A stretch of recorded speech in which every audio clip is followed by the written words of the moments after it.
potential exemptions from the law. Senator Mike Lee, Utah, is here with us to respond to what's going on yesterday. And you also were quoted as saying that you've heard rumors to the effect that they're going to announce that there's going to be a government program that will use federal funds to cover anybody who loses coverage as a result of yesterday's Supreme Court decision. Is that true?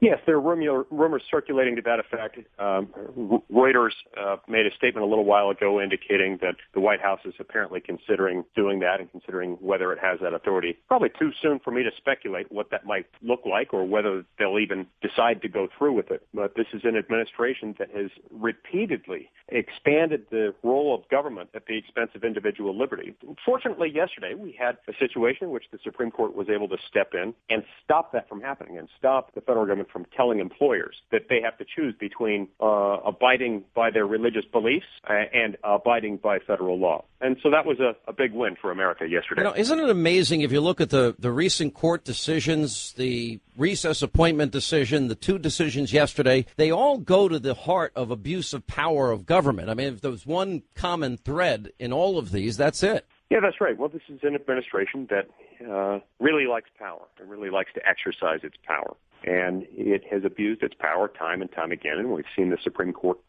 acting now 13 times in the last 18 months to reject a position taken by the administration in the court unanimously. Yesterday was not unanimous, but it was one of many decisions in which the Supreme Court has rejected a position taken by the administration. These guys have not been playing by the rules. They have not respected the privacy and the individual rights of the American people, and it needs to stop. What do you think of, as you watch all of these examples, now here these court decisions come down, and the president yesterday announces, well, he's going to bypass Congress on the issue of immigration. And I'm watching the president. I'm saying, what part of this don't you get that the court is telling you that you are that the executive branch does not have the ability to bypass Congress? Now, they use executive action all the time. He's using executive action all the time. Now, that goes to ignoring immigration law, and we see the chaos created at the border, just not enforcing it, then changing the Obamacare law, then it's making appointments, recess appointments when they're not in recess, and then there's, unilaterally deciding that there's no workfare requirements for welfare, even though that's the law of the land.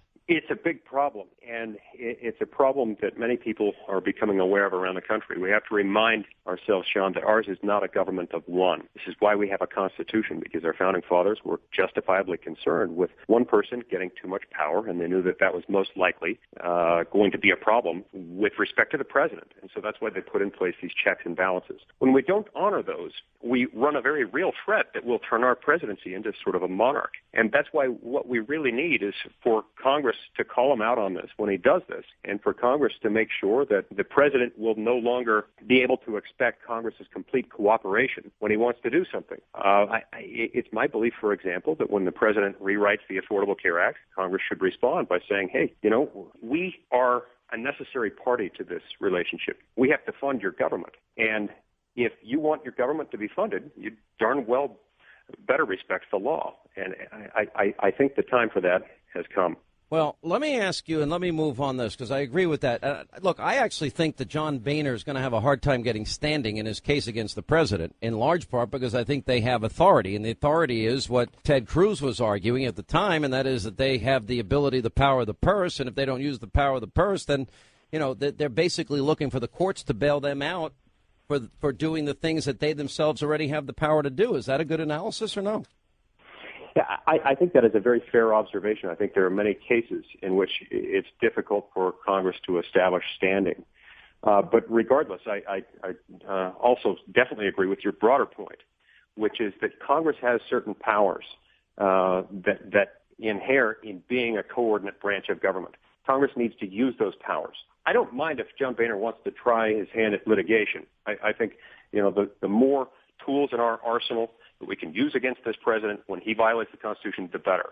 But it is not an excuse for Congress to sit back and let the president get away with it. We can't use the courts as a crutch and say, well, the courts are going to worry about the Constitution. We have to worry about the Constitution, too.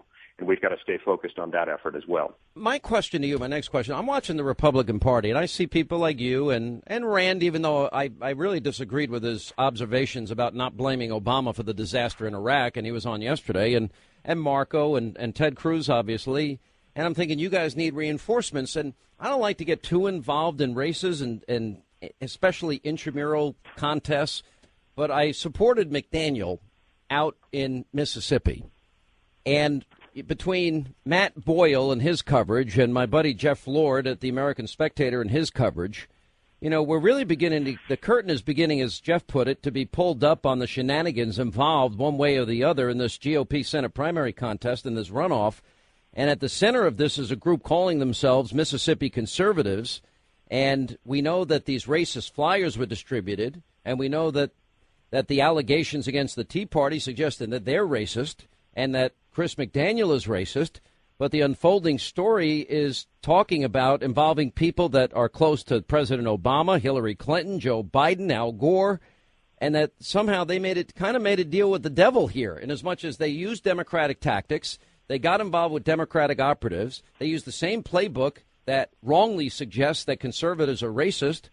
And I'm pretty angry about it. And I'm angry at Thad Cochran for sinking to this low. What is your reaction to this? Well, look, I'm not from Mississippi. I don't know what went on there. I don't know all the players involved. But if these allegations are true, not just the allegations about race baiting, but also the allegations of basically paying for votes, giving people $15 per voter to go out and vote, if those allegations are true, and if it's true that they spent thousands, perhaps tens of thousands of dollars buying votes. Well, we already the McDaniel campaign has already identified, 1,000 or more people that voted in the Democratic primary that were ineligible to vote in this primary. Yeah, that's right. That's right, and that's my understanding as well. And my understanding is that they're continuing to gather more information on that, and that is one issue that fits into the issue of what someone might call an irregularity or perhaps a violation of the law. But if this additional allegation, the one that broke last night, happens to be true, that is, if they were buying votes, that is textbook corruption. That is not just an irregularity. That is not just poor form or a technical violation of the law. That is textbook corruption. And there will be serious problems if that turns out to be true. What is the idea that we will borrow power to solve the immigration problem, that the president will borrow power? Your colleague Dick Durbin said this. Is that possible? Can I borrow some power for a while? Can I have the power to be the commander-in-chief? I think what that means, if he were borrowing power, perhaps what that would mean is that Congress would be authorizing him to act. Congress would be saying, here's power, please exercise it. But if he's taking it without permission from Congress, without statutory authorization, that's not really borrowing, is it? That's just taking it. That's taking something that doesn't belong to him. It belongs to the American people, and it's supposed to have been delegated by the American people, not just to a president acting alone, but to 435 representatives and 100 senators. He can't do that. Ours is not a government of one, and the president must not be allowed to proceed as if he were a king. Well, it seems to me that he's got to be stopped. Now, the court, I think, is doing their part. Is there anything else that you think Congress could be doing? Well, I think we as a Congress ought to be talking seriously about what it is that we are for when it comes to immigration reform. We ought to be talking more about what it is that we're willing to do. And the fact that most of us, Republicans and Democrats, would like us to start reforming our immigration system, and that needs to be undertaken with a step-by-step process, starting with efforts to enforce the border, with finally creating the visa entry-exit system that Congress has been calling for 8 consecutive times since 1996, but still hasn't been completed, that the border gets secured, that we then move on to expand, to update and modernize our outdated legal immigration system, our visa programs. Once those programs are in place, once they've been legislated and implemented, we'll be in a much better position to be able to figure out what to do with the existing population of illegal immigrants. But it doesn't make any sense for us to start with all of this. What about the idea? Make any sense. Because the Hill's reporting that congressional Republicans are pushing legislation that would halt aid to Mexico and these 3 Central American countries until they take the action to stem the flow of children across our border. Is that a good idea? Well, I do think that we've got to stem the flow of illegal immigrants. both this most recent wave and looking forward beyond that. And so I think that that's one of many options we've got to look at in trying to figure out how to stem this flow, because we've got a serious problem here.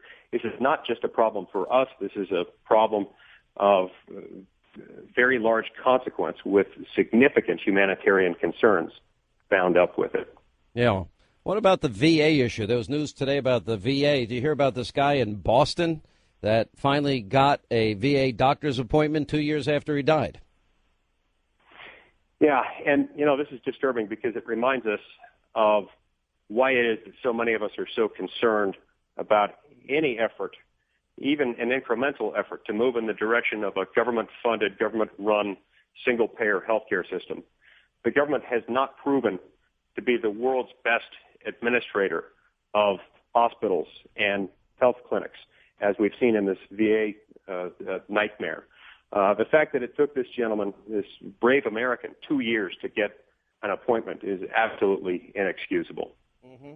All right, Senator, it's great to talk to you as always, and you have a great 4th of July, and we look forward to talking to you when you get back. Thank you.